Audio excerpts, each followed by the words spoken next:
Point ये है कि ऑप्शन ट्रेडिंग से प्रॉफिट नहीं होता है। ओके। अभी तो ये हो जाए, आप ऑप्शन ट्रेडर हो, भले आप एक लॉट भी कर रहे हो, आपका पीएनएल अगर आप दिखाने रेडी हो और आप नीचे कमेंट कर देना आप प्रॉफिटेबल हो या नहीं। बहुत सारे लोग ऐसा भी कहते हैं कि टेक्निकल जैसी चीजें वर्क नहीं करती। क्या आप मानते हो ये चीज सच है?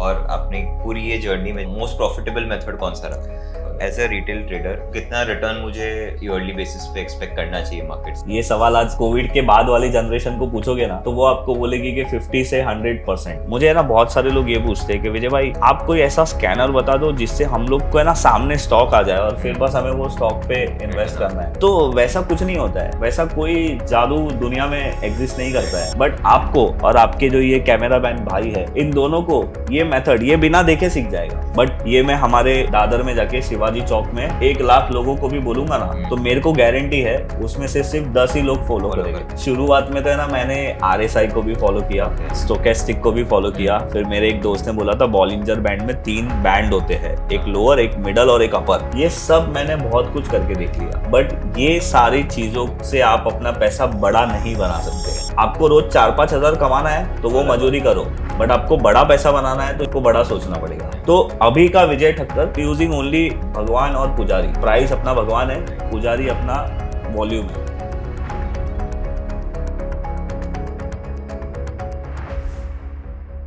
हाय विजय, हम अवेयर है कि आप स्टॉक ब्रोकरेज इंडस्ट्री से आते हो, आपकी फैमिली बिलोंग करती है। सो आई एम प्रीटी श्योर बचपन से काफी इंक्विजिटिवनेस रही होगी, इंटरेस्ट रहा होगा टुवर्ड्स स्टॉक मार्केट। तो आपकी जर्नी कैसी रही है एग्जैक्टली? आप कैसे मार्केट्स में एंटर हुए, कैसे ट्रेड करने लगे? नहीं सर जी, मेरी कोई फैमिली स्टॉक मार्केट से बिलोंग नहीं करती ओके। थी। मेरे फादर एक जॉब करते थे ओके। एंड मैंने अपने ग्रेजुएशन कंप्लीट किया।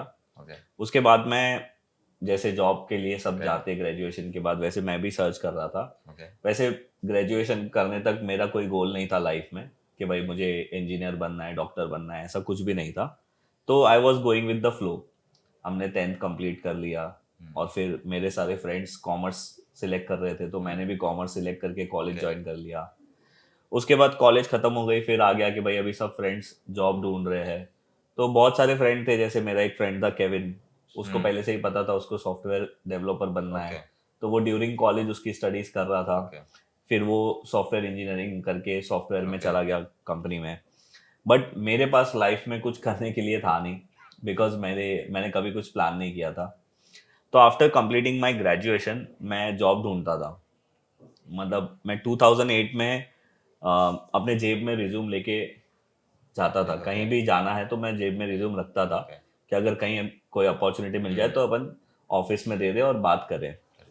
तो मुझे आज भी एक इंसिडेंस याद है कि हमारे यहाँ पे एक ब्रोकर था। मतलब it's this broker is not stock market वाला Okay. ब्रोकर, उसका Okay. ब्रोकर दलाल करके नाम है। वो Okay. गाड़ियों की सप्लाई करते हैं वो लोग। अच्छा। अगर कोई अंधेरी साइड रहता है तो उसको पता होगा। तो उनके ऑफिस में मैं रैंडम ऐसे वॉक करते करते जा रहा था तो मैंने डायरेक्ट ऑफिस में जाके रिज्यूम दे दिया था कि सर कोई काम रहेगा तो मुझे बताना। सो मेरा लाइफ ऐसा ही था। और एक दिन हमारे घर पे एक हमारे अंकल है वो आए थे, तो उन्होंने मुझे बोला क्या कर रहा है। तो मैंने बोला मैं कुछ कर तो नहीं रहा हूँ काम, वैसे जॉब ढूंढ रहा हूँ। और इस जॉब ढूंढने के चक्कर में मेरे 6-7 महीने चले गए थे। तो वो टाइम पे मैंने एक साड़ी की दुकान में भी काम की थी। Okay. आप अंधेरी स्टेशन जाओगे तो there is one shop Lakheri. Okay. तो मेरे कुछ दोस्त वहाँ पे काम कर रहे थे जिन्होंने पढ़ाई नहीं की थी। अच्छा। तो वो वहाँ पे काम कर रहे थे तो मैंने वहाँ पे काम किया था। बिकॉज ग्रेजुएशन कंप्लीट करने के बाद ऐसा लगता है ना कि भाई अभी घर वालों को कुछ रिटर्न में देना है और आपको जॉब ही नहीं मिल रहा है। तो मैं इतना फ्रस्ट्रेट हो गया था कि मैंने बोला चलो जब तक जॉब नहीं मिलता है वहाँ पे काम कर लेंगे। तो फिर अब वो अंकल ने मुझे बोला, और जब भी तभी ब्रोकिंग सिस्टम है ना एक अलग तरीके से काम करता था। एक पर्सनल आरएम होता था। तो मेरे अंकल के एक आरएम थे। Okay. मुझे आज भी उसका नाम याद है, योगेश कुलकर्णी। Okay. तो अगर योगेश देखता होगा तो वो भी याद करेगा। तो वो टाइम पे मेरे अंकल ने उसका मुझे नंबर दिया। Okay. मुझे बोला कि एक काम कर बेटा, तू ये भाई को फोन कर, मेरा आरएम है Hmm. मोतीलाल ओसवाल में, ये Okay. तुझे जॉब दे देगा। Okay. मैंने बोला यार सही है। मैंने on the same day call किया और उनका ऑफिस घाटकोपर में था, मोतीलाल ओसवाल का एक ब्रांच घाटकोपर में था। तो मैं नेक्स्ट डे इंटरव्यू के लिए चला गया था। वहाँ पे अभिजीत सालवी करके जो बॉस थे उनके टीम लीडर, उन्होंने मेरा इंटरव्यू लिया और मुझे बोला क्या नाम है, क्या हॉबी है और क्या करते हो। और बोला ठीक है, ओके डन, आपका जॉब पक्का। ओके और मैं तो खुश हो गया भाई कि मैंने बाहर निकलते ही फोन किया मेरे मम्मी को कि यार मेरे को जॉब मिल गया है। तो वहां पे लिखा था सेल्स मैनेजर। तो मुझे इतना पता नहीं था कि जॉब में आगे क्या हालत होने वाली है, बट फिर मेरा करियर मोतीलाल ओसवाल में एज अ सेल्समैन शुरू हुआ। ओके वहां पे मैंने सीखा कि ब्रोकिंग क्या होता है, शेयर मार्केट क्या होता है, ब्रोकरेज कैलकुलेट कैसे होता है। अभी तो सीधी बात है ना, पर ट्रेड पर 20 रुपीज। 20 रुपीज। पहले ऐसा नहीं था, पहले 1%, 2%, ओके इंट्राडे का 10 पैसा। ओके तो जिसको पता ही नहीं था ब्रो मतलब शेयर मार्केट क्या है, तो वैसे शुरू हुआ। फिर मैंने वहां पे काम करते करते बहुत सारी चीजों को रियलाइज किया कि यार ये इंडस्ट्री तो बहुत बड़ी है।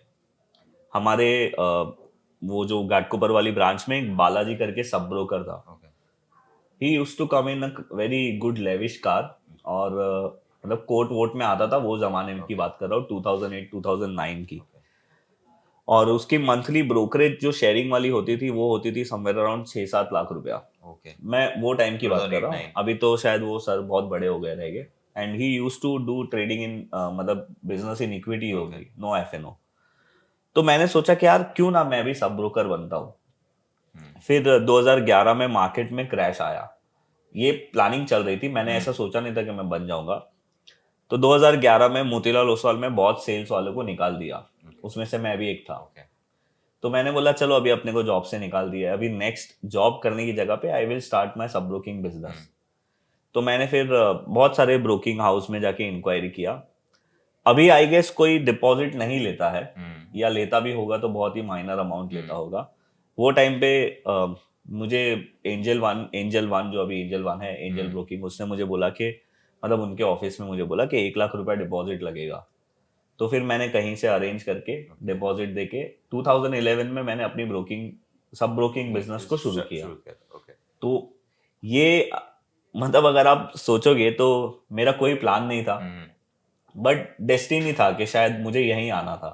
और आई थिंक 2011 से आपने शुरू कर दिया था, इसलिए आज इंटरनेट पे हम जब भी पढ़ते हैं कि आप का इंडस्ट्री, आपका बैकग्राउंड क्या रहा है, तो यही दिखता है कि आप ब्रोकरेज हाँ, इंडस्ट्री से यस आते हो। यस तो yes. This is the reason कि हमको लगता है कि वैसे। तो वहां से आप, ये तो आपने आपने इस तरीके से आप ब्रोकरेज इंडस्ट्री में आ गए, बट वहां से आप टेक्निकल्स की तरफ, पढ़ाने की तरफ, उस लाइंस पे कैसे गए? तो ये भी स्टोरी बहुत ही इंटरेस्टिंग है। हम्म और मैंने ना लाइफ में एक चीज सीख ली थी कि अगर आप कोई भी फील्ड में हो ना, हम्म तो आपको उसमें मास्टर बनना जरूरी है, और आपको वहां पे आपकी ब्रांड वैल्यू बढ़ानी पड़ेगी। राइट बिकॉज आप सोचो कि मैं एक सब ब्रोकर एंजल ब्रोकिंग में, मतलब मेरे जैसे तो लाखों सब ब्रोकर है एंजल ब्रोकिंग में, तो मैं क्या डिफरेंस पैदा कर रहा हूँ। और वो जमाने में कैसा था कि आपके कस्टमर को आप 50 पैसा ब्रोकरेज दे रहे हो डिलीवरी में, और अगर कोई 40 पैसा दे रहा है तो वो सीधा ट्रांसफर ले लेता था। तो सस्टेनेबिलिटी नहीं थी क्लाइंट्स की। तो मैंने बोला कि मैं अपने क्लाइंट्स को कैसे अपने पास सस्टेन रखूं विद प्रॉपर, मेरा रेवेन्यू कैसे हो।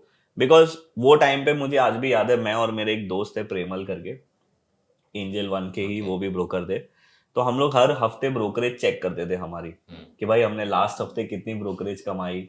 Because that was my bread and butter, उससे ही राइट मेरा घर हाँ चलता था। बट मैंने कभी भी मेरे किसी भी क्लाइंट को ब्रोकरेज करवाने के लिए मिस सेल नहीं किया कुछ। मिस सेल नहीं किया। ओके तो मैं पहले से, मेरा पहले से एक चीज बहुत ही डिसाइडेड था कि भले रोटी और चटनी खाएंगे, बट ऐसी खाएंगे कि रिस्पेक्टफुल वाली खाएंगे। करेक्ट ऐसा पिज्जा खाने के लिए किसी को चीटिंग नहीं चीटिंग करेंगे। तो क्या है ना कि ये करते करते हमारे ऑफिस में कुछ लोग थे, जैसे मैं आपको सबके नाम ले रहा हूँ बिकॉज जब मैं आपसे ये शेयर कर रहा हूँ तो मेरे सामने सारा फ्लैशबैक चल रहा राइट है। तो हमारे ऑफिस में एक राकेश शाह जी करके एक पर्सन थे, वो चार्ट्स देखते थे।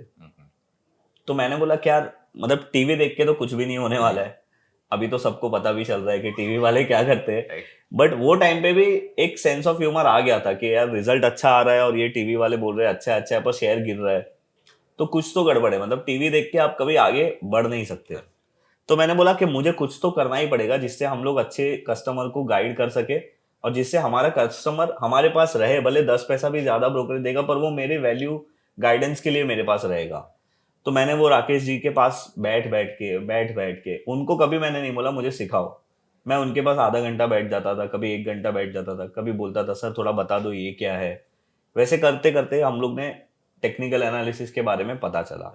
तो उस समय आपने क्यों टेक्निकल चूज किया, मतलब फंडामेंटल एनालिसिस भी क्योंकि एक ऑप्शन था जो आप चूज हाँ, करके शायद बढ़ पर सकते जहाँ आगे। पे मैं बैठता था वहां पे फंडामेंटल देखने वाला कोई नहीं था ना। राइट।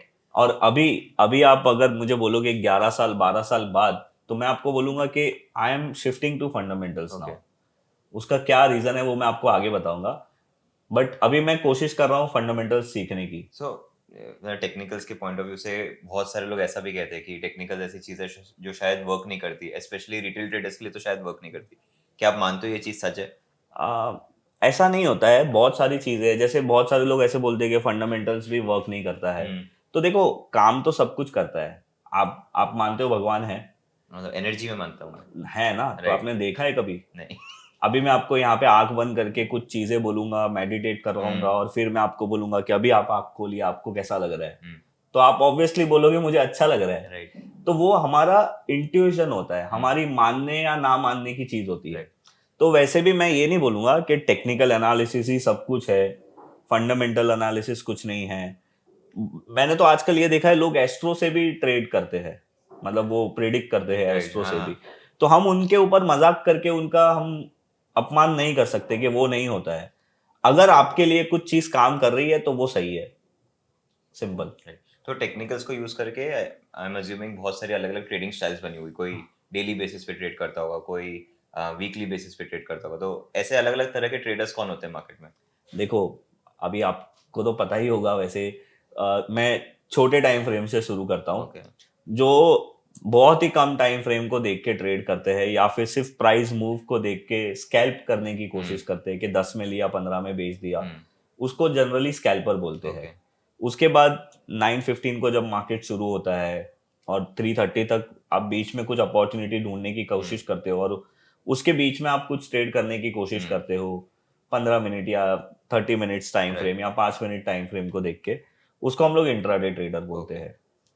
फिर आप अगर समझो मार्केट क्लोजिंग के टाइम पे, जैसे आज जब हम लोग वीडियो बना रहे हैं 21 फेब हम्म। को, तो आज क्लोजिंग के टाइम पे निफ्टी में एक खराब सिग्नल, मतलब कैंडल वाइज निफ्टी खराब हुआ है। राइट।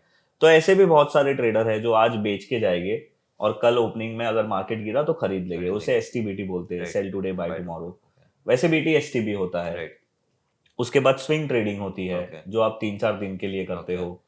उसके बाद होता है पोजिशनल ट्रेडिंग, जो आप एक आध महीने या 15 दिन से राइट। ज्यादा टाइम फ्रेम के लिए हम्म। करते हो। उसके बाद होते हैं शॉर्ट टर्म ट्रेड्स, जो आप 3 महीने या 2 महीने या 6 महीने तक आप कैरी करेक्ट। फॉरवर्ड करते हो। और उसके बाद होता है लॉन्ग टर्म इन्वेस्टिंग। इन्वेस्टमेंट्स। अब लॉन्ग टर्म इन्वेस्टमेंट का कोई डेफिनेशन नहीं है। वॉरेन बफेट तो बोलते हैं buy and forget forever, but वो खुद नहीं करते बस। बट हमारे गवर्नमेंट के हिसाब से 1 साल के ऊपर जो हुआ वो वो लॉन्ग लॉन्ग टर्म टर्म हो हो गया। तो ये बहुत ही सब्जेक्टिव, ये पूरा फील्ड ही पूरा पूरा सब्जेक्टिव सब्जेक्टिव है। है। आप एज एन इंडिविजुअल क्या प्रेफर करते हो? मैंने तो बहुत कुछ किया है सर जी। मैं ब्रोकर था, तो आप बिलीव नहीं कर सकते कि मैंने स्कैल्प भी किए हैं, मैंने इंट्राडे ट्रेडिंग भी ट्राई की है, मैंने बीटीएसटी भी ट्राई किया है। बीटीएसटी और एसटीबीटी का एक ऐसा टाइम था, चेतन को पता है, हमारे यहाँ पे जब हम लोग है ना, एक मार्केट क्लोजिंग के टाइम पे ऐसा होता था कि जब मैंने कुछ बोला कि भाई ये बीटीएसटी बन रहा है, तो हम्म। हमारा पूरा ऑफिस, मतलब जो एफएनओ में फ्यूचर्स में होता है, कम से कम हम लोग 100 लॉट जितना लेके जाते थे। ओके। हाँ, तो रोल मतलब करते थे हाँ, अगले दिन। मतलब अगले दिन के लिए तो ओके। एक टाइम था, इतना बीटीएसटी भी करते थे। हम्म। फिर मैंने थोड़ा पोजिशनल स्विंग ट्रेडिंग पे फोकस किया, और अभी जो मैं अभी करता हूँ, वो बेसिकली शॉर्ट टर्म ट्रेडिंग है। ओके। और आपका टाइम फ्रेम जनरली क्या रहता है? मेरा टाइम फ्रेम वीकली मंथली होता है। ओके। और आपने पूरी ये जर्नी में जब आपने अलग अलग तरह की ट्रेडिंग स्टाइल यूज की, हम्म। तो मोस्ट प्रॉफिटेबल मेथड कौन सा रहा? देखो, मेरे लिए मोस्ट प्रॉफिटेबल मेथड वही है जो मैं अभी कर रहा हूँ। हम्म। और दूसरी क्यों नहीं है, उसका रीजन है शायद वो सारी चीजों का मेरे माइंड से कुछ कनेक्शन बना नहीं, या हम्म। मुझे वो सूट नहीं हुई। जैसे स्कैल्पिंग है, तो स्कैल्पिंग के लिए you have to be on in the front of screen full day. मतलब एटलीस्ट फुल डे नहीं, पर आप जब भी वो ट्रेड लेना चाहते हो, हम्म। आपको स्क्रीन पे रहना है। आपका एग्जीक्यूशन फास्ट होना चाहिए। आपने जल्दी लिया जल्दी बेचा, मतलब बहुत सारी ऐसी चीजें हैं। इंट्राडे के लिए तो आपको एनी हाउ आपको राइट। पूरा दिन स्क्रीन के सामने रहना पड़ेगा, या फिर आपको अलर्ट्स लगाने पड़ेंगे आपके जो भी प्राइसेस पे। प्राइजेस के है उसके। तो मुझे ऐसा लगता है कि यार वो सारी जो स्ट्रैटेजीज है ना, वो बहुत स्ट्रेसफुल है। राइट। उसमें आपका मेहनत ज्यादा जाता है, और अगर आप सेम मेहनत का रिजल्ट मतलब आप वो सेम रिजल्ट अगर दूसरे किसी चीज से निकाल सकते हो तो why you are not following that तो method. As a retail trader, जैसे मैं इनमें से कोई भी मेथड यूज कर रहा हूँ, हाँ तो कितना रिटर्न मुझे on an average yearly basis पे एक्सपेक्ट करना चाहिए मार्केट से? देखो अभी ये सवाल आज आप कोविड के बाद वाली जनरेशन को पूछोगे ना तो वो आपको बोलेगी कि 50 से 100%। 50 to 100 मतलब मैं percent ब्रोकर हूँ तो मुझे पता है कोविड के बाद वाली राइट। जनरेशन तो यही बोलती है। और वैसे आप अगर इंस्टाग्राम स्क्रॉल करोगे तो आजकल इंस्टाग्राम पे तो रोज रोज लाखों की बातें राइट। होती है। तो देखो मेरे हिसाब से अगर आप ईयरली 20 to 30% रिटर्न जनरेट करते हो ना that is very good return. आप 30% के हिसाब से साल में आप 2 साल में आपका पैसा डबल हो जाएगा, दो राइट। तीन साल में। 3 से 2.5 साल हाँ जितना 2.5 साल लगेगा में फिर। आपका पैसा डबल राइट। हो जाएगा। एंड वो स्पीड से अगर आप कंटिन्यूसली जा मेरे लिए है ना ज्यादा रिटर्न निकालना इट्स नॉट मैंडेटरी। मेरे लिए अपना कंसिस्टेंट रहना बहुत बहुत जरूरी जरूरी है है। और मार्केट में बने रहना। यस ऑफ कोर्स अगर आप मार्केट में ही नहीं रहोगे मतलब मैंने ऐसी बहुत स्टोरी सुनी है कि वो मार्केट में उन्होंने इतना पैसा उड़ा दिया कि उन बैंकरप्ट हो गए थे। फिर उन्होंने वापस से अपनी लाइफ में 4 साल काम किया, वापस से पैसे बचाए, फिर वापस से मार्केट में। आई कैन अंडरस्टैंड वैसा भी होते हैं। बट आप अगर मार्केट में बने रहोगे मतलब हमारे गुजराती में ऐसा बोलते हैं कि आपके दुकान पे रोज कस्टमर आए या ना आए, आपको जाके दुकान खोलनी है और रोज सीट गर्म करनी राइट। है। आपको पता नहीं है कब आपके दुकान में वो बड़ा कस्टमर आएगा। तो वो चीज है। तो आपका जो एग्जिस्टिंग सेटअप है जिसके बारे में आप बात कर रहे हो, जिसमें आपका टाइम भी इतना डेडिकेट नहीं होता है, फिर भी you are able to generate good returns, तो वो सेटअप के बारे में आप कुछ बता सकते हो हमें? डेफिनेटली वैसे मैं हमारे यूट्यूब चैनल पे एवरी संडे ही बताता हूँ। ओके। बट आपके ऑडियंस को भी बता दूंगा। हम्म। तो बेसिकली मैं मोमेंटम इन्वेस्टिंग को या मोमेंटम ट्रेडिंग आप बोलो ओके। उसे फॉलो करता हूँ। ओके। तो इसका कॉन्सेप्ट क्या है कि अगर देखो स्टॉक मार्केट में क्या होता है डिमांड और सप्लाई। हम्म। अगर ज्यादा सप्लाई है तो स्टॉक गिरेगा गिरेगा। और अगर डिमांड ज्यादा है तो स्टॉक बढ़ेगा। बढ़ेगा। तो एज अ मेरे दिमाग में हमेशा बाय करने का चलता है, मैंने कभी सेल करने का कुछ सोचा नहीं। ओके। मतलब अगर मार्केट खराब होता है तो मैं अपने स्टॉक्स में से स्टॉप लॉस करके साइड पे हट जाता ओके। हूँ, but I don't prefer to shorts. Right. तो मैं हमेशा है ना डिमांड को ढूंढता हूँ ओके। कि मार्केट में डिमांड कहाँ पे है। ओके। वो फिर सेक्टर में भी हो सकती है, स्पेसिफिक स्टॉक्स में भी हो सकती है। तो over the period of time मैंने ये ढूंढा है कि अगर सेक्टर में अच्छी डिमांड है तो आप वो सेक्टर का बेस्ट स्टॉक ढूंढो ओके। और उसमें बैठ जाओ। ओके। और अगर आप वो सेक्टर अगर चल रहा है तो वो 4-5 महीना चलेगा तो वो 4-5 महीने 6 महीने में आपको आप वो स्टॉक्स अच्छा रिटर्न दे देगा। तो ये मेरा कॉन्सेप्ट है। ओके। और मैं जनरली ज्यादातर 52 वीक हाई और ऑल टाइम हाई वाले स्टॉक्स को ज्यादा प्रेफर करता ओके। हूँ। अब अगेन जो मोमेंटम पे आ जाए। जो 52 वीक हाई मार रहा है, 52 वीक हाई का मतलब क्या है, पूरे साल का टॉप प्राइस है अभी राइट। उसका। और ऑल टाइम हाई का मतलब क्या है, वही डिमांड। तो मेरा मेथड बहुत सिंपल है। 52 week high all time high वाले स्टॉक्स को स्कैन करो, उसमें से जो मेरा सेटअप है वो जहां पे मिलता है मुझे, मैं वहां पे ट्रेड इनिशिएट करता हूँ। ओके। और फिर उसको कंप्लीट होने के लिए कभी कभी 2 महीने में भी हो जाता है। ओके। अगर साथ में मार्केट भी बहुत अच्छा चल गया तो फास्ट हो जाता है। ये स्कैनर के बारे में बता सकते हो आप, जैसे स्कैन कैसे करते हो ये ये स्टॉक्स? स्कैनर कोई बड़ी बात नहीं है यार। आप जनरली ऐसे अगर आप गूगल पे जाओगे, ओके। मैं आपको अभी यहाँ पे बता देता हूँ। ओके। आप अगर यहाँ पे गूगल पे जाते हो और आप यहाँ पे 52 वीक,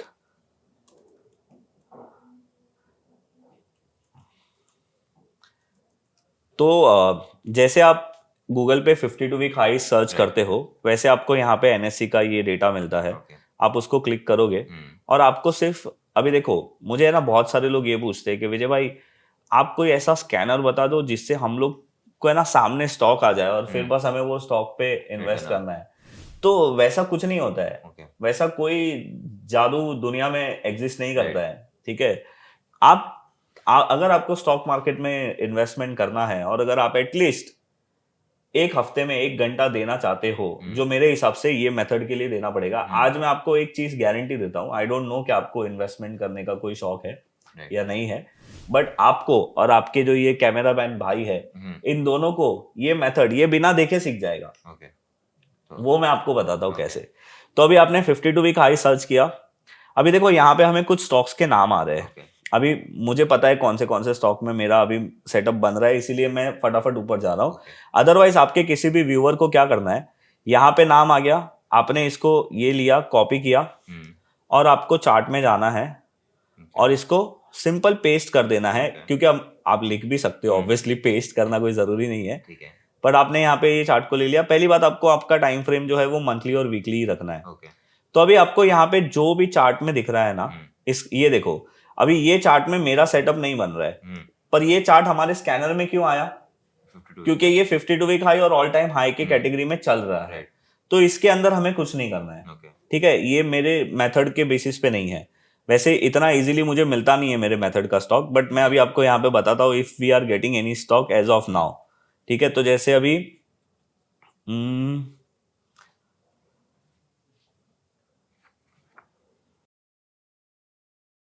अभी जैसे ये एनटीपीसी है, तो हमने एनटीपीसी का नाम यहाँ पे कॉपी किया, और आप यहाँ पे देख सकते हो स्क्रीन पे, मैंने ऑलरेडी कुछ करके रखा था।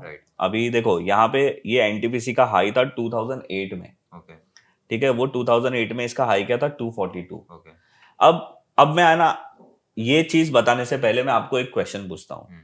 समझो आपने 2008 में एनटीपीसी लिया था 240 में, आपने लिया था, आपने भी लिया था। अब 2008 में आपने 240 में लिया है, उसके बाद आपने वो शेयर गिर गया, 10% गिर गया, आपने स्टॉप लॉस नहीं रखा था, आपको कोई नॉलेज नहीं है मार्केट का, आपने किसी न्यूज वाले के बोलने के ऊपर ले लिया था, या फिर आपके किसी फ्रेंड के ऊपर, या ट्विटर पे पढ़ लिया था यार। ठीक है? अभी आप क्या करोगे? मतलब जनरली शायद होल्ड किया हुआ रह जाएगा। यस, अभी आप मुझसे बात कर रहे हो, देखो रिटेल ट्रेडर का मतलब ये नहीं है जिसके पास कम पैसा है, रिटेल ट्रेडर का मतलब ये है जिसके पास कम नॉलेज है। राइट। तो आप ऐसे मत सोचना कम पैसा है तो आप रिटेल ट्रेडर हो, मैं भी एक रिटेल ट्रेडर ही हूँ, राइट। ओके? बट अगर आपके पास सही नॉलेज नहीं है तो मैं उसे रिटेल ट्रेडर बोलता हूँ। तो अभी आप मुझे बताइए आप क्या करोगे? होल्ड करोगे ना? चलो ठीक है। उसका भाव गिरते गिरते 90 रुपीज हो गया, अभी क्या करोगे? भूल जाऊंगा। आप क्या करोगे? अच्छा, आप बेच दोगे, आप भूल जाओगे, ठीक है? क्या पैसा है? अच्छा, तो ये हुआ 2014 में। 2008 में लिया था, आप थक हार के निकल गए कि यार छोड़ो इसको, पर आप रुके रहे। ऐसे मार्केट में ऐसे ही बहुत सारे लोग आते हैं जिससे ही बायर सेलर बनते हैं, राइट? अभी 2008 का भाव आज आपका फिर से आपको टीवी में दिख गया, अरे यार एनटीपीसी मेरा भाव आ गया है, आप क्या करोगे? आप बेचूंगा। अब बेचोगे? आपने तो कुछ रखा ही नहीं है, आपका वो सीन हो गया जहां पे बोलते हैं ना कि मैंने बेचा और ऊपर चला गया, और जहां मैंने खरीदा वहां पे नीचे आ गया। आप ऐसे मार्केट में बातें करोगे। तो अभी डिमांड और सप्लाई का रूल क्या बोलता है कि जिसने 2008 में खरीदा था उसको फिर से याद आएगा अपने स्टॉक का, वो एक्चुअली भूला नहीं है, वो रोज एक बार देखता है, बट अगर उसका प्राइस आ गया तो वो 2024 में बेचेगा। करेक्ट। पर जब तक ये सेलिंग ऑब्जर्व नहीं होगी तब तक ये स्टॉक ऊपर नहीं जाएगा, क्योंकि 2008 में सिर्फ आपने नहीं खरीदा था, आपके जैसे बहुत लोग ने खरीदा था। तो ये सारे लोगों की सेलिंग एक पॉइंट पे आके ऑब्जर्व हो जाती है, और वहां से फिर नई डिमांड शुरू होती है, और वहां से वो स्टॉक डबल होता है, ठीक है? अब आपने बेचा, बट यहाँ पे देखो थोड़ी देर के ये मंथली चार्ट है, मतलब आप अगर मैं इसको वीकली करूंगा तो आपको पता चलेगा कि इसने ये देखो यहाँ पे कितना टाइम इसने कंसोलिडेट किया। तो ये कंसोलिडेशन होता है बिकॉज ऑफ द बिहेवियर, जो पुराने बायर होते हैं वो वापस सेल करने आते हैं, इसको मैं बोलता हूँ consolidation near to the resistance. और कभी भी कोई भी स्टॉक अपने रेजिस्टेंस के पास फर्स्ट टाइम आता है ना, तो वो सीधा ब्रेकआउट नहीं करता है, बहुत रेयर होते हैं, 10 में से 1 होते हैं जिसमें अगर वो कर रहा है तो आपको डरना चाहिए, वो वापस गिरेगा भी। तो यहां पे इसने कंसोलिडेशन किया, और फिर देखो ये स्टॉक उसके हाई से जो 2008 का था, अभी उसका प्राइस ऑलमोस्ट 40% अप है। तो ये मेरा टाइम फ्रेम कितने टाइम में गया ये अगर आप मंथली टाइम फ्रेम करोगे तो आपको एग्जैक्ट टाइम पता चलेगा। देखो 1 2 3 4 महीना। तो इसका जनरली टारगेट क्या होता है, ये जो इसकी रेंज है ना, इसका जो 2008 का हाई था वो, और इसने जो लो मारा था जहां पे ये आपके भाई साहब निकले थे, उसकी रेंज, मतलब जो इसकी ऑल टाइम लो की रेंज है, उसको आपको ब्रेकआउट के बाद ऐड करनी है। हाँ, तो इसका एक एक्सपेक्टेड टारगेट 400 रुपीज आ रहा है। वैसे मेरे पास ये स्टॉक है नहीं, बट मैं हमारे कॉन्सेप्ट को समझाने के लिए मैं आपको बता रहा हूँ। आपने क्यों ये वाला स्टॉक सेलेक्ट किया, और जो हमारा सेकंड स्टॉक आया था वो क्यों आपने? हाँ, अभी वापस से आते हैं उसके ऊपर। तो अभी इसके पहले हमने जो स्टॉक डिस्कस किया था उसका नाम था 361 समथिंग, राइट? तो देखो यहाँ पे ये एनटीपीसी हमने क्यों सिलेक्ट किया, क्योंकि ये 2008 का या फिर 2000 ये 2008 का है या फिर ये कोई और साल का हाई होता, मेरे लिए 3 साल से ज्यादा का पिछला प्राइस होना चाहिए। वो हाई अभी यहाँ पे ब्रेक कर रहा था। तो अगर आप देखोगे ना तो एक ऐसे कर्व जैसा पैटर्न बना है, मतलब एक कंपनी पहले शुरू हुई, फिर खत्म हो गई, फिर वापस से जिंदा हुई। मतलब इसने एक बार ये मर गई थी, कवर के अंदर घुस गई थी, वापस से अंडरटेकर जैसे खड़ी हो गई। तो हमें वैसी कंपनी ज्यादा पसंद है। अभी अगर हम लोग वो 360 वाली कंपनी देखेंगे तो देखो इसमें वो सेटअप बना ही नहीं। इसका तो यहाँ पे इसका आईपीओ आया था, इसके बाद मतलब मेरे पास ये टाइम, इतना बड़ा टाइम था नहीं। ठीक है, अभी मैं आपको सेम सेटअप बताऊंगा। एक स्टॉक है मारुति करके, अभी मैं आपको कुछ नहीं बोलूंगा, आप ही बताओ मुझे क्या लगता है। लास्ट हाई था उसका 2017 में, अब ऊपर जाना चाहिए। कितना जाना चाहिए आप बता सकते हो? उसका लो देखना पड़ेगा हमको 70। राइट, तो अभी आपने कैसे बोला कि ये भाई यहाँ से इसका हाई था, ये इसका लो था, ये उठा के हमको वहां पे सीधा देखो आ गया आपको। अभी मैं जाऊं, फिर हो गया अपना काम। ये है 15,000 16,000 इसका प्राइस आ सकता है। और आप यहाँ पे देख रहे हो, यहाँ पे ये ब्रेकआउट करने के बाद भी कंसोलिडेट कर रहा था। अभी और एक 2017 में आई थिंक 10,000 रुपए गया था मारुति का प्राइस, वो उस प्राइस पे कंसोलिडेट। अभी दूसरा एक स्टॉक है, इसका नाम है अशोक लेलैंड। इसने हाई मारा था 2018 में, वापस से यहाँ पे ब्रेकआउट हुआ। अभी ये 9 महीने से कंसोलिडेट कर रहा है। अब इसके ब्रेकआउट के पहले भी कंसोलिडेशन हुआ, बाद में भी कंसोलिडेशन होता है। अब ये कंसोलिडेशन क्यों होता है ब्रेकआउट के बाद? समझो किसी स्टॉक ने ब्रेकआउट किया, उसका सेक्टर भी स्ट्रांग है, स्टॉक भी स्ट्रांग है, पर मार्केट कंडीशन खराब हो गई। तो अगर कोई स्टॉक स्ट्रांग रहेगा ना तो वो नीचे नहीं गिरेगा, इट विल कंसोलिडेट। वो टाइम पास करेगा, वो ऐसे साइड पे खड़ा रह के मार्केट को बोलेगा कर ले तुझे जो करना है, गिर ले जितना गिरना है। जब तू रुकेगा, जब तू थोड़ा सा रिवर्सल होगा ना, मैं चलना शुरू करूंगा। तो इसमें मेरा पेशेंस टेस्ट नहीं होगा? For example as a trader मैं 9 महीने से रुका हूं, यही तो गेम है ना। यही तो गेम है। अभी जो मैं चीज आपको सिखा रहा हूँ, ये मैं हमारे दादर में जाके शिवाजी चौक में 1 लाख लोगों को भी बोलूंगा ना, तो मेरे को गारंटी है उसमें से सिर्फ 10 ही लोग फॉलो करेंगे। उसका रीजन क्या है पता है? साइकोलॉजी। सिस्टम से आप पैसा नहीं बना सकते। सिस्टम तो मेथड तो एक मेथड है। जैसे आपने बहुत सारे लोगों के साथ वीडियो बनाया है, राइट? आपने बहुत सारी मेथड सुनी होगी। अब आपने मेरे को सबसे पहले पूछा था क्या लगता है आपको, इससे पैसा बनता है, उससे पैसा बनता है। सब मेथड से पैसा बनता है, सिर्फ मेंटली आपको मानने की चीज है। अब देखो, अभी मैं आपको एक रीसेंट एग्जांपल दिखाता हूँ। जैसे हमने बोला ना कि कभी कभी कोई स्टॉक 2 महीने में भी चल जाते हैं, तो ये देखो, ये MRPL करके एक स्टॉक है। अभी कंसोलिडेशन आया नहीं, इसमें कंसोलिडेशन आया नहीं। अगर आप छोटे टाइम फ्रेम में जाओगे वीकली में, तो वहां पे आपको छोटा मोटा कंसोलिडेशन दिखेगा। बट ये 16 साल के बाद देखो, ये स्टॉक का हाई था 2007 का। इसने फर्स्ट अटेम्प्ट किया 17 में, फिर वापस गिर गया, फिर वापस आया। इसका जो रेंज कैलकुलेशन था ना 276, 2 महीना, अभी 2 महीना कंप्लीट भी नहीं हुआ, जनवरी मंथ में इसका ब्रेकआउट हुआ था। और इसने 2 महीने के अंदर अंदर ये स्टॉक ने ऑलमोस्ट 86-90% रिटर्न दिया है। और एक स्टॉक है, ये जो भी मैं आपको एग्जांपल बता रहा हूं ना, ये एग्जांपल जैसे चेन्नई पेट्रो में तो मैंने पर्सनली ट्रेड भी किया है, MRPL में भी मैंने किया है। तो अभी चेन्नई पेट्रो में बताओ, अभी मैंने आपको जो अभी 4-5 मिनट पहले बताया, उससे कोई अलग चीज है यहाँ पे? सब सेम है। उसका हाई उसने लास्ट आई थिंक 2008 के 7-8 के आसपास मारा था, और अभी वही सेम चीज है। 16 साल के बाद वो 450 के ऊपर जा रहा था। यहाँ पे कोई ब्रेन लगाने की जरूरत ही नहीं थी। और ये स्टॉक ने 6-7 महीना लिया, पर इसने 100% दिया। अब इनमें से जो आपने एग्जांपल्स दिए, आपके प्रीवियस ट्रेड्स में से सबसे सक्सेसफुल ट्रेड कौन सा रहा है जो बहुत जल्दी आपको रिटर्न बना के दिया? जैसे अभी रिसेंट एग्जांपल में MRPL था, जिसने 2 महीने के अंदर पैसे दे दिए। और एक टाटा पावर करके जैसे एक स्टॉक था, उसने भी मुझे अच्छा रिजल्ट दिया। अभी मैं आपको टाटा पावर का चार्ट दिखाता हूँ। देखो, आपका काम है प्रोसेस को फॉलो करना। कौन फास्ट रिटर्न देगा, कौन स्लो देगा, ये देखो यहाँ पे टाटा पावर ने 13 साल का ब्रेकआउट किया था, और मेरा टारगेट ये था। अब तो उसने अपने सेकेंड लेवल को भी ब्रेक करके और ऊपर चला गया। तो आपको ये मेथड सिर्फ 100% रिटर्न नहीं, ये मेथड आपको 5 टाइम्स 7 टाइम्स भी दे सकती है। बट उसके लिए आपको सीखना पड़ेगा फंडामेंटल्स। क्योंकि अभी मैं आपको बताता हूं मेरी सबसे बड़ी गलती क्या थी। मैं ये हर जगह पे बहुत सारे लोगों को बोलता हूं, देखो ये स्टॉक ने, इसका नाम है परसिस्टेंट सिस्टम, ये कुछ सॉफ्टवेयर रिलेटेड कंपनी है। इसने 2020 में कोविड के बाद इसने यहाँ पे ब्रेकआउट दिया था 950 पे, और ये ब्रेकआउट था 6 साल के बाद। अब मेरा मेरा जो बड़ बुद्धि दिमाग है वो क्या बोलता है कि भाई रेंज कैलकुलेशन करो और ब्रेकआउट के बाद लगा दो, आएगा तो निकल जाओ।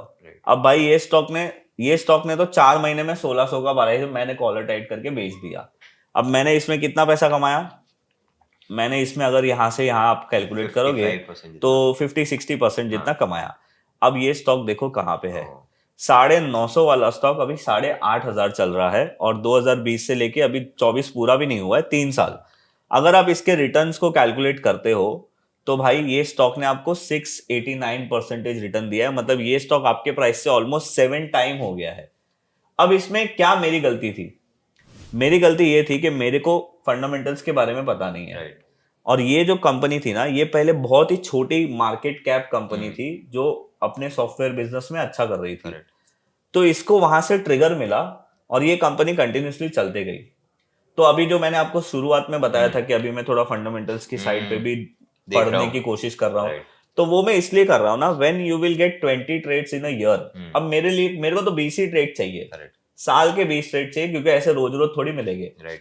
मेरे को साल के 20 ट्रेड मिल गए, पर उसमें से शायद 1 या 2 परसिस्टेंट निकले, तो वो मेरे को कैसे पता चलेगा? तो उसके लिए आपको वापस फंडामेंटल्स का पढ़ना पड़ेगा ना, थोड़ा पढ़ना पड़ेगा। तो उसी लिए मैं अभी मेहनत कर रहा हूँ कि मैं फंडामेंटल्स के चीजों को समझ सकूं, बिजनेस को समझ सकूं। तो अगर उसके लिए भी देखो, आप over the period of time इतना ऐसे 1 साल में नहीं सीख सकते। जैसे ये मेथड जो मैं आपको अभी इतना कॉन्फिडेंटली और इतना सिंपली बता रहा हूँ ना, ये है बहुत simple to understand but difficult to execute. Because आप जब शेयर ले रहे हो, आप महंगा भाव ले रहे हो, अब तक का सबसे महंगा भाव ले रहे हो। तो जो पुराने वाला आदमी था ना, बोले अरे तो अभी एनटीपीसी ले रहा है, पागल है क्या? मैं 2008 में लिया था, अभी तो मेरा भाव आया है। तो इसके लिए आपको मेंटली बहुत ही स्ट्रांग रहना पड़ेगा, और आपको किसी और की बातें सबकी सुननी है आपको। जैसे मेरे एक फ्रेंड है, वो रोज बोलते हैं मार्केट गिरेगा, मार्केट गिरेगा, मार्केट गिरेगा। एक दिन तो सही होगा ही। हाँ, एक दिन सही होगा, बट वो मेंटली मुझे भी इफेक्ट करते हैं ना। राइट। तो आपको सुननी सबकी है, बट करनी सिर्फ आपको आपकी है। पर ये कॉन्फिडेंस आप में कब आएगा? जब आप एक्चुअल में आपके मेथड को ट्रस्ट करते हो। अभी जैसे मैंने समझो 6 महीना ये चीज को फॉलो किया, 6 महीना स्कैल्पिंग फॉलो किया, 4 दिन मैंने इंट्राडे फॉलो किया, तो फिर मेरा कॉन्फिडेंस आएगा ही कहाँ पे? अब आपको इसके लिए कुछ नहीं करना है, आपको सिर्फ अगर आप दिन का आधा घंटा दे रहे हो दैट इज वेरी गुड। अगर आप हफ्ते का 1-2 घंटा दे रहे हो स्टॉक स्कैन करने के लिए तो वो भी सही है। आप ये मेथड कितने सालों से फॉलो कर रहे हो? देखो शुरुआत में तो है ना, मैंने RSI को भी फॉलो किया, स्टोकेस्टिक को भी फॉलो किया। फिर मेरे एक दोस्त ने बोला था बॉलिंजर बैंड में 3 बैंड होते हैं, एक लोअर, एक मिडल और एक अपर। जैसे वो मिडल बैंड के ऊपर गया ना तो ये बाय है, और फिर अपर बैंड के ऊपर गया तो और स्ट्रॉन्ग बाय है। जैसे इसने मिडल बैंड तोड़ दिया, सेल कर। ये सब मैंने बहुत कुछ करके देख लिया, बट ये सारी चीजों से आप अपना पैसा बड़ा नहीं बना सकते। आपको रोज 4-5 हजार कमाना है तो वो मजदूरी करो, बट आपको बड़ा पैसा बनाना है तो you have to think big. आपको बड़ा सोचना पड़ेगा। और अभी आपने नोटिस किया, हमने अभी तक डेली टाइम फ्रेम को चेक ही नहीं किया, और हम करेंगे भी नहीं। अभी आपके व्यूअर्स बोलेंगे कि विजय भाई आप बहुत पास्ट वाले एग्जांपल बता के बहुत हो गया, कोई रीसेंट का नियरेस्ट अभी एग्जांपल बताओ। तो एक टाटा मोटर और अशोक लेलैंड के बारे में बताया। एक स्टॉक थोड़ा अभी मुझे ऐसा लगता है कि वो बोलूं या ना बोलूं, बट ये एग्जांपल पे अभी वो मैच हो रहा है, इसलिए मैं आपको बताने के लिए बोल रहा हूँ। ये स्टॉक का नाम है नेशनल एल्यूमिनियम। इसका प्राइस ये 2008 में फरवरी मार्च महीने में ये था 145। अभी रिसेंटली ये स्टॉक ने यहाँ पे ब्रेकआउट किया है। अभी आप मुझे बताओ क्या लगता है इसका अपसाइड टारगेट क्या आना चाहिए? इसका जितना नीचे का रेंज है। ओके, तो अभी देखो आपको आ गया है, अभी आपको मेरे को फीस देनी पड़ेगी 110 रुपए जितना ऊपर जाना चाहिए। हाँ, तो ये देखो अभी हमने इसको 260, अभी इसका टारगेट आता है 250। आप तो कैलकुलेशन में भी वो बाबू भैया जैसे हो, मतलब आपने फटाफट बोल दिया। तो सोचो अब ये स्टॉक 145 वाला 250 जाएगा तो आपको कितना % रिटर्न मिलता है यहाँ पे? 2x हो गया ऑलमोस्ट, 1.5 मतलब 100% रिटर्न मिलता है। अभी इसमें आपको आपके हिसाब से पोजीशन साइजिंग कैलकुलेट करनी है। आपके व्यूअर्स बोलेंगे स्टॉप लॉस क्या लगाना है, तो देखो स्टॉप लॉस क्या है, या तो आप ब्रेकआउट कैंडल का लो लगा सकते हो, ओके तो कभी कभी आपको 8% का स्टॉप लॉस बनेगा, कभी कभी आपका 10% का बनेगा, बट आपका जो रिटर्न है वो 50% से लेके 100% तक का है। तो रिस्क रिवॉर्ड बहुत तो फेवरेबल अगर आप 10 ट्रेड लेते हो और मैं बोलता हूँ कि आपको कुछ नहीं आता है, आपने मेरा ये वीडियो सुन के ही ट्रेड लिया है, बट आपने ये सारी चीज फॉलो करोगे जो मैं बता रहा हूँ, तो आपके 5 ट्रेड में 50% लॉस हो जाएगा, 10% के हिसाब से। बट अगर दूसरे 5 ट्रेड में अगर हर एक ट्रेड में आपने 50% रिटर्न जनरेट किया तो 250 होता है ना। तो फिर भी आप 50% लॉस निकालो, 200% आपके रिटर्न बचे। आपका ब्रोकर मेरे जैसा नहीं है, अगर धन है तो आपकी ब्रोकरेज भी कम लगेगी, तो आपका फिर मतलब you are net net in you are in a profit. ठीक है, कभी कभी ऐसा भी हुआ होगा कि ये ट्रेडिंग सेटअप वर्क नहीं किया होगा, मतलब करता ऊपर है, का हर बार करता है? नहीं नहीं नहीं, ऐसा होता है। तो उसका कोई एग्जांपल जो उसका आपको। एग्जांपल रिसेंट में आपको देता हूँ। आयशर मोटर ओके नाम का एक स्टॉक है, आपको पता होगा, बुलेट तो सब चलाते। यस देखो, इसका ब्रेकआउट यहाँ पे हुआ था ओके अगस्त में, 2017 के ऊपर गया, हाँ पर ये वापस से नीचे आ गया, ओके तो यहाँ पे इसने मेरा स्टॉप लॉस हिट कर दिया। ओके फिर मैं इसको अवॉइड कर दूंगा। ओके ये वो स्टॉक है जिसमें मेरा 10% ले गया। ओके तो आपने कुछ फंडामेंटली इसमें पढ़ा कि आपको कंफर्मेशन मिला नहीं फंडामेंटल नहीं से? नहीं, मैंने अभी तक मैंने अभी अभी अभी मतलब आप जब हम बात कर रहे हैं ना, मैंने 4 महीने पहले से ही फंडामेंटल्स के Okay. बारे में अभी तो मैं समझने की कोशिश कर रहा हूँ कि पीई कैसे आता है। राइट सी, मेरा मानना ये है कि अगर आप कोई भी चीज को पढ़ना या समझना चाहते हो ना, तो उसके बेसिक से शुरू करो। तो मुझे लगता है कि मुझे कम से कम 3-4 साल तो लगेंगे करेक्ट। फंडामेंटल्स को प्रॉपर समझने के लिए। एक तो जैसे अभी आपने हमको ट्रेड्स बताया, आपने फॉर एग्जांपल ऐसे 20 ट्रेड्स आइडेंटिफाई हाँ। किए और आपके पास अभी मान लो 10 लाख का कैपिटल है, तो आप कैसे डिप्लॉय करोगे उसको? तो देखो, जब मैं ना डाइवर्सिफिकेशन को मानता नहीं हूँ। ओके आपको म्यूचुअल फंड वाले क्या बोलते हैं वो कि भाई आप डाइवर्सिफाई करो। आपको फाइनेंशियल प्लानर क्या बोलते हैं कि सर आपका पैसा थोड़ा यहाँ डालो, थोड़ा वहां डालो, डाइवर्सिफाई करो। बट आप उससे पैसा बड़ा नहीं कमा सकते। आप पैसा बड़ा कब कमाओगे, जब आप कॉन्सेंट्रेटेड ट्रेड लोगे। तो अभी का विजय ठक्कर कॉन्सेंट्रेटेड ट्रेड लेता है, Okay. बट पहले का विजय ठक्कर जो था, वो अगर 10 लाख है तो वो 1-1 लाख रुपया 10 स्टॉक में डाल देगा, या फिर 2-2 लाख रुपया 5 स्टॉक में डाल देगा। Okay. अभी आप बोलोगे कि 5 स्टॉक में डालने के बाद मुझे नई अपॉर्चुनिटी मिल रही है और मेरा एग्जिस्टिंग ट्रेड अभी तक ना स्टॉप लॉस हिट हुआ है ना टारगेट हिट हुआ है, तो पेशेंसली वेट करो। किसी न किसी आपकी रोलिंग जब चालू होगी ना, तो एक एग्जिट होगा, एक दूसरी एंट्री मिलेगी। ऐसा हो सकता है, जैसे अभी अभी रीसेंट एग्जांपल दिखाता हूँ। मेरे पास अभी पैसे नहीं बचे हैं, मतलब मैंने अभी थोड़े बहुत अपने स्टॉक्स में और ये सारे जगह पे मैंने इन्वेस्टमेंट करके रखा है। वैसे मैंने अपने पोर्टफोलियो को थोड़ा खाली भी किया है, बट अभी मेरे पास लिक्विड कैश फिलहाल इतने फ्रीली अवेलेबल नहीं है, मैंने दूसरी जगह पे डिप्लॉय किया है। तो अभी ये जैसे फोर्स मोटर है, अभी यहाँ पे मैंने जो आपको बताया, क्या लगता है फोर्स मोटर का? अगेन 2016 का अपने को हाई मिल रहा है वहां पे, और उतना ही ऊपर जाना चाहिए वहां से, 10,000 का भाव आना चाहिए। आना चाहिए, करेक्ट राइट। अब ये ट्रेड मेरे लिए बहुत ही फेवरेबल है, और ये कंपनी भी फंडामेंटली टर्न अराउंड हो रही है। तो अभी इसमें मुझे पैसा डालना है, पर मेरे पास पैसा नहीं है, और अभी ये मेरे भाव से तो बहुत ऊपर चले गया। तो आपको यहाँ पे दो डॉटेड डॉटेड लाइन दिख रही है, फोर्स बाय 1, फोर्स बाय 2, ये मैंने अलर्ट लगाया है कि जब फ्यूचर में फोर्स वीकली टाइम फ्रेम में यहाँ पे गिरेगा, तब कर लोगे आप, तब मैं कहीं से अरेंज करके इसको तो बाय करूंगा। ऐसा नहीं करता आपकी, फॉर एग्जांपल आपने कोई पहले का ट्रेड लिया हुआ है जिसमें आपको अपसाइड 70% दिख रहा है, और अभी आपको नया एक ट्रेड दिखा है, और मान लीजिए आपके पास कैपिटल नहीं है, तो वहां पे 70% का अपसाइड था, यहाँ पे आपको दिख रहा है कि शायद 140% का अपसाइड है या 200% का अपसाइड है, तो क्या आप वो स्विच करोगे? आपका आइडिया अच्छा है, बट मैं करता नहीं हूँ ऐसे। क्योंकि क्या है ना, फिर आप कितनी चीजों को मैंने देखो, अपना अपना अल्टीमेट ये मेथड को फॉलो करने का लॉजिक क्या था कि पीसफुली काम करना है, राइट। तो कोई ऐसा जरूरी नहीं है। आप ये सब करके ना आप अपने पोर्टफोलियो में 5% से ज्यादा बड़ा फर्क नहीं कर लोगे, राइट। अगर आप ओवरऑल पोर्टफोलियो का परफॉर्मेंस देखोगे तो इसमें फाइनली आप फिर रिस्क वैसे मैनेज करते हो, खाली 8% 10% जो कैंडल बनता है उसका स्टॉप लॉस लगा के, और कोई? देखो, रिस्क मैनेजमेंट का बहुत सिंपल लॉजिक है।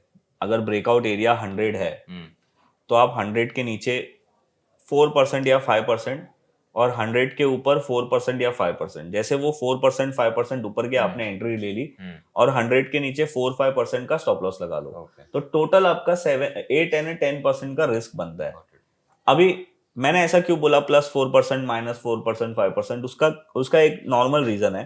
अगर स्टॉक ब्रेकआउट कर रहा है इतने साल के बाद और वो इतना ही स्ट्रांग है, जैसे अशोक लेलैंड है, राइट वो नीचे गिर ही नहीं रहा है ना ब्रेकआउट लेवल के, राइट तो उसकी जो लक्ष्मण रेखा है ना, हम्म उसके वो नीचे आएगा ही नहीं। राइट तो आएगा तो मैं ज्यादा से ज्यादा 4% आने दूंगा, उसके नीचे गया तो मैं निकल जाऊंगा। ओके और अगर वो उसके नीचे जाता है तो हम्म, उसका मतलब ये है कि ये तो फेल होने वाला है, ओके जैसे आयशर हुआ। तो मतलब अगर हम साल ये पूरा साल देखें से फॉर एग्जांपल 2023 का ईयर था हम्म तो ऐसे कितने नंबर ऑफ स्टॉक्स आपको मिल जाते हैं जिसमें ये चीज दिख पा रही है 2023 ये जो या लास्ट ईयर था, राइट और मैं आपको और स्पेसिफिकली बोलूंगा हम्म कोविड के बाद हम्म जो रैली आई है, हम्म उसमें बहुत सारे स्टॉक्स मिले, हम्म मतलब 30 से ज्यादा स्टॉक्स मिले, और जल्दी जल्दी उन्होंने रिटर्न भी दिया। बहुत राइट कम स्टॉक थे जिन्होंने स्टॉप लॉस हिट किया या ओके कंसोलिडेट किया, राइट टाइम लिया।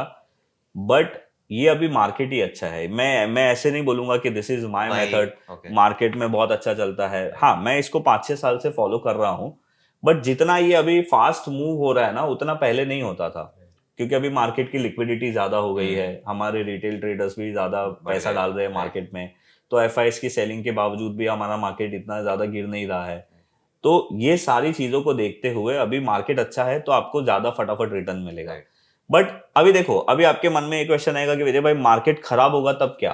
राइट तो समझो आपके पास 10 पोजीशन है, शायद 10 में से आपकी 8 में स्टॉप लॉस हिट हो जाए, आप वापस से कैश में आ जाओ, हम्म और जब तक मार्केट अच्छा नहीं होगा आपको नई राइट अपॉर्चुनिटी मिलेगी ही नहीं, करेक्ट तो आप अल्टीमेटली आप कैश में राइट ऑटोमेटिकली आ जाओगे। राइट और इसमें आपका कोई भी बेरिश सेटअप नहीं है कि उल्टा चल रहा है तो आप मार्केट में बेट करो मतलब मैंने जो चीज आपको समझाई है ना, अगर आप इसको बेरिश वे में फॉलो करना चाहते हो हम्म तो इसका उल्टा करो। ओके बट मैं नहीं करता हूँ, क्योंकि ओके उसमें फिर मैंने आपको पहले ही बोला ना कि मैं थोड़ा बाय साइड का पर्सन हूँ, तो कंफर्ट मैं ज्यादा बाय डिमांड करता हूँ। साइड पे आता है मैं ऐसा सोचता हूँ कि भाई मेरे पास 5 लाख रुपए है, तो 5 लाख की इक्विटी लेके छोड़ दो। राइट कोई तो ऐसा साल रहा होगा पहले जिसमें मार्केट्स ओवरऑल मार्केट्स इतना अच्छा परफॉर्म नहीं कर रहे मार्केट्स कंसोलिडेट हो रहे हैं तो इसलिए कोई स्टॉक जो ब्रेकआउट देना चाह रहा है वो दे नहीं पा रहा है जैसे आपने कहा वो साइड पे खड़े रह के वेट कर रहा है तो कौन सा ईयर आपके लिए रहा है और आपने देखा है कि बहुत सारे वैसे स्टॉक्स ऐसे थे मेरे स्टार्टिंग के जो भी लर्निंग ईयर थे, हम्म 2018 2017, वो हम्म सब साल में क्या था ना, मार्केट अच्छा भी था खराब भी था, बहुत वॉलेटाइल था। हम्म बट वहां पे अभी जितना मैं कॉन्फिडेंट हूँ और अभी हम्म जितना मैं अपने रूल्स को लेकर क्लियर हूँ, ये सारे रूल्स बने हैं वो सारी मिस्टेक्स के वजह से। करेक्ट कभी कभी मैं 30% मेरा स्टॉक्स नीचे गिर जाता था तो भी मैं वेट कर रहा राइट हूँ। तो फिर मैंने रियलाइज किया कि यार ऐसे करेंगे तो फिर कैसे पैसा कमाएंगे, तो फिर राइट मैंने ये सारे कैप्स डाले। ओके मतलब मेरी जो पिछले सालों में गलतियां रही है ना, हम्म वही सारी गलतियों को सुधारते सुधारते गॉट इट अभी मैं यहाँ पे बैठा हूँ। और अभी जो मैंने आपको गलती हम्म बोली, फंडामेंटल नहीं हम्म समझना, तो वो गलती को सुधार के शायद अपन वापस 2 साल बाद मिलेंगे, तीन राइट साल बाद मिलेंगे। राइट और ये एप्लीकेशन आपका सिर्फ लार्ज कैप स्टॉक्स पे आप चलाते हो या मिड स्मॉल उसका अरे कोई सर रेंज जी, नहीं है मिड कैप में तो बहुत अच्छा चलता है, ओके स्मॉल कैप में अच्छा चलता है, और इवन मैं हम्म आपको बताऊं, मेरे चैनल पे तो जितने हमारे व्यूअर है उनको पता है कि निफ्टी ऑटो में सेम पैटर्न हुआ था। देखो, ओके ये ऑलराइट 2017 का ब्रेकआउट 2022 में हुआ 22 था, में दिखा कंसोलिडेट किया, ओके जो अभी मारुति और हम्म अशोक में हो रहा है। हम्म फिर देखो, 16 मतलब दिखा आप 11 सोचो कि इंडेक्स इंडेक्स आपको इंडेक्स ने 50% रिटर्न दिया है, इंडेक्स ने। ओके तो ये देखो, ये टाटा मोटर है, मतलब ये सारे ट्रेड्स हमने किए हैं। टाटा मोटर ने भी यहाँ पे ब्रेकआउट दिया। हम्म अब देखो, आप यहाँ पे नोटिस कर रहे हो, मैंने ऑलरेडी ऊपर एक लाइन बना के रखी है, तो ये हम्म हमारे टारगेट्स है जो रेंज कैलकुलेशन से आते राइट हैं। उसके बाद हमने एक ट्रेड लिया था महिंद्रा एंड महिंद्रा का, ओके उसमें भी सेम कॉन्सेप्ट था। देखो, सेम कॉन्सेप्ट, इसका तो टारगेट यहाँ पे आ गया, उसके बाद ये ऊपर है। उसके बाद एक ट्रेड था जो मेरा मिस हुआ, ओके जो था टीवीएस मोटर का। Okay TVS motor I think auto में सबसे ज्यादा चला है, राइट राइट? तो मेरे मेरे मेथड में सिर्फ 3 चीज इंपॉर्टेंट है: टाइम, प्राइस और वॉल्यूम। वॉल्यूम और आपको यहाँ पे कोई इंडिकेटर दिख रहा है? कोई भी मैं वही पूछना रहा था कि आप इसका कोई भी इंडिकेटर मिक्स नहीं करते देखो, आप यहाँ पे देखते रहोगे कि यहाँ पे मैंने 200 की मूविंग एवरेज लगाई है, पर मैं इसको हाइड करके रखता हूँ। ओके यहाँ पे बॉलिंजर बैंड है, सुपर ओके ट्रेंड है, और ये ओके CWA सिग्मा इंडिकेटर है, वो हम्म हमारे राकेश जी है, उनका इंडिकेटर है, तो ओके वो यहाँ पे ऐसे ही पड़ा है। ओके इसकी कोई मतलब, मैं कभी इसको यूज नहीं करता हूँ। जब हमने वीडियो बनाया था वो टाइम पे हमने इसको ओके यूज किया था। ओके सुपर ट्रेंड में यूज करता हूँ एक, मेरे टारगेट्स आने के बाद ट्रेल करने के लिए, that is the different method. Right Bollinger band हमारे एक फ्रेंड है, वो जब मेरा लैपटॉप लेते तो वो यूज करते हैं। ओके तो there is I am using only भगवान और पुजारी। दैट इज प्राइस प्राइस अपना भगवान है, राइट पुजारी अपना वॉल्यूम है। ओके मतलब हम लोग बोलते हैं ना कि आप मंदिर में जाते हो तो वहां पे आपको 2 ही लोग मिलते हैं, भगवान और पुजारी। हाँ, तो अगर दो लोग एक जगह पे मिल गए तो अपना काम हो गया। राइट। तो बहुत सारे रिटेल ट्रेडर्स जो आते हैं अभी, उन लोग को आई एम प्रीटी श्योर इतनी सारी चीज़ें नहीं पता होगी। तो साइकोलॉजी पॉइंट ऑफ व्यू आप जैसे कह रहे हो कि सबसे इंपॉर्टेंट वही होता है, स्ट्रैटेजी शायद हो सकता है सबकी वर्क करे। तो साइकोलॉजी पॉइंट ऑफ व्यू से उनके लिए क्या आपकी राय है कि आपको उनको ये चीज़ें करनी चाहिए गिवन वो अभी मार्केट्स में आ रहे हैं और आपके एक्सपीरियंस से वो लोग सीख सके?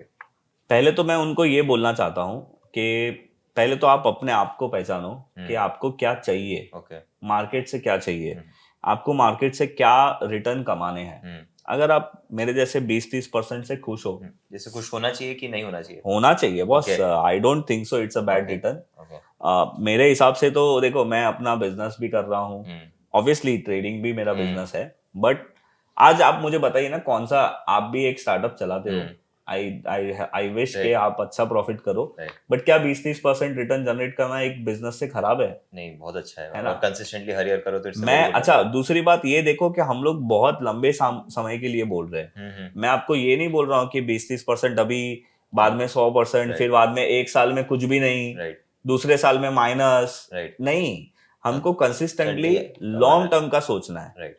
तो पहले तो कोई भी एक स्टार्टिंग में जो भी ट्रेडिंग करना चाहता है ना, इवन आप भी, तो आप पहले शांति से बैठ के एक दिन छुट्टी लेके सोचो कि आपको क्या चाहिए। राइट। क्या आपको एफडी के रिटर्न से खुश हो? क्या आप म्यूचुअल फंड के रिटर्न से खुश हो? अगर नहीं हो तभी तो आप स्टॉक मार्केट में आ रहे हो ना। आप स्टॉक मार्केट में इसलिए थोड़ी आ रहे हो कि इंस्टाग्राम पे किसी ने अपनी रोलेक्स घड़ी बताई, लैम्बोर्गिनी बताई, और मैंने देखे रील, वहां पे ऐसे पैसे रखते हैं और ऑप्शन के ट्रेड लगाते हैं। मतलब कहाँ जा रही है हमारी जनरेशन? और वो लड़के होते हैं 19-18 साल के।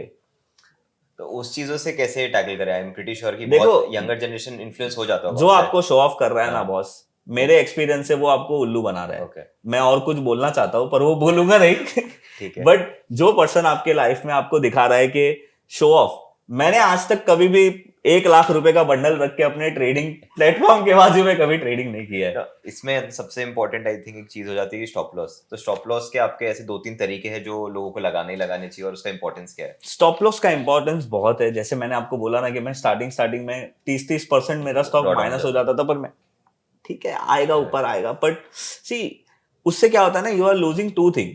आप टाइम को लूज कर रहे हो और अपॉर्चुनिटी कैपिटल जो वापस आने वाला नहीं है। और अगर समझो आपने वो 30-40% के रिस्क में आपने 10% मार्केट को सॉरी बोल के निकल गए होते, तो आपको शायद दूसरी अपॉर्चुनिटी भी मिल जाती। तो ये चीज मैंने बहुत टाइम के बाद सीखी है कि मतलब आपका सौदा गलत है, आज भी मैं गलत होता हूँ, आज भी, तो मैं अपने सौदे को काट देता हूँ। फिर मैं बोलता हूँ ठीक है भाई, आज हम लोग जब आ रहे थे ना ऑटो में, मैंने एक ऐसे ही टाइम पास के लिए ट्रेड किया था, तो मैंने इसको बोला था चेतन को कि चेतन ये दोनों का टोटल कितना है? तो उसने बोला 32,000। मैंने बोला ठीक है। अब मैंने वो चेतन से क्यों पूछा था, चेतन को नहीं पता है, पर मुझे पता है, मैं दूसरे दिन वो पैसा कवर कर लूंगा। तो मेरे दिमाग में याद है कि मैंने ये तारीख को 32,000 का टाइम पास करने में उंगली कर दी थी।